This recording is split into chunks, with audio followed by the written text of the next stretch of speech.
तर मागच्या शॉर्टमध्ये तुम्ही बघितलं की मी सामान आणायला गेली होती. सो आज आपण त्याचीच रेसिपी बनवणार आहे. त्यासाठी मी इथं बर्बन बिस्किट, इनो आणि हर्षीज घेतलं होतं आणि इतर रवा आणि मैदा घेतला होता. सो रवा आणि मैदा तुम्हाला नसेल टाकायचं तुम्ही नाही टाकला तरी चालेल. तुम्ही त्याऐवजी पूर्ण जो बिस्किटचा केक आहे तो केला तरी पण चालेल. मी तर थोडासा रवा आणि मैदा टाकते. तर इथं पहिले मी जे बिस्किट आणले होते ते पहिले मी दळून घेणार आहे आणि नंतर त्याच्यामध्ये रवा आणि मैदा टाकणार आहे.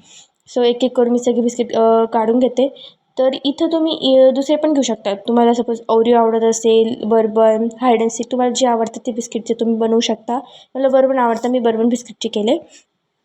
सो जर बर्बन बिस्किट तुम्ही यूज करत असाल तर त्यामध्ये जास्त साखर लागत पण नाही, बिकॉज त्याच्यामध्ये ऑलरेडी खूप साखर असते.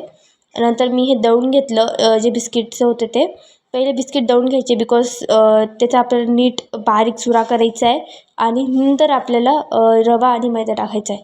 पहिले इथं मी दळून घेतलं, त्यानंतर मी इथं रवा आणि मग मैदा टाकला. आता आपण हे दळून घेऊ. पहिले जे सुके इन्ग्रेडियंट आहे ते आपण दळून घेणार आहे. साखर टाकली, साखर दळून घेते मी आणि नंतर आपण इथं दही टाकणार आहे.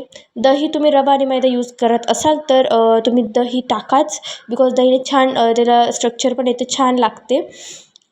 इथं आम्ही घरी बनवलेलं दही यूज करतो आहे.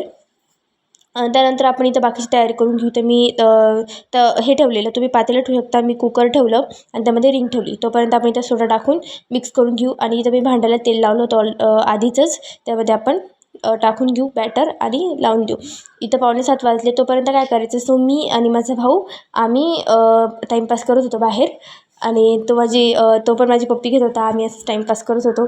सो इथं क्लचर त्याने तोडलं म्हणून मी त्याला चिडवत होते आणि मग तो चिडत होता आणि नंतर त्याची थोडीफार मस्ती वगैरे झाली. त्यानंतर मला कळालं की मम्मीने काम सांगितलं होतं, सो त्याचं काम केलं नाही तर मम्मी खूप ओरडेल. सो मी पटकन गेली आणि पटकन केस बांधले आणि कामाला सुरुवात केली. पटापट सगळं पहिले आवरून घेतलं आणि इथं माझा भाऊ तिथंच फिरतो आहे. तो बघतो आहे मी कशी व्हिडिओ काढते आणि त्याचं शायनिंग मारतो आहे, लपून लपून बघतो आहे व्हिडिओ चालू आहे की नाही. आणि नंतर मग मम्मी तर वाचत होती, मम्मी माझं देवाचं करते. सो मी किचन ओटा वगैरे सगळं आवरून घेतला. जो पण पसारा घातला होता तो पण सगळं आवरून घेतला आणि बाकीचं सगळं जो आहे ते आवरून घेतलं. त्यानंतर मी खाली गेली, माझी फ्रेंड आली होती. सो इथं आम्ही खाली गेलो.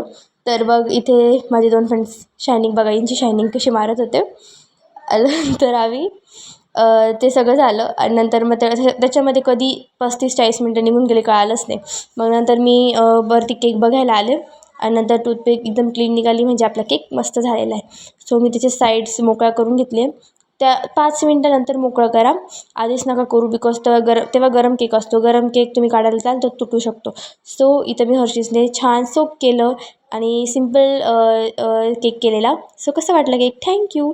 सो मी माझ्या मामाच्या घरी चालली, माझ्या मामासाठी मी केक बनवला आहे. सो पुढचे व्हिडिओ येत राहतील मामाकडचे. So like, share, comment. Bye.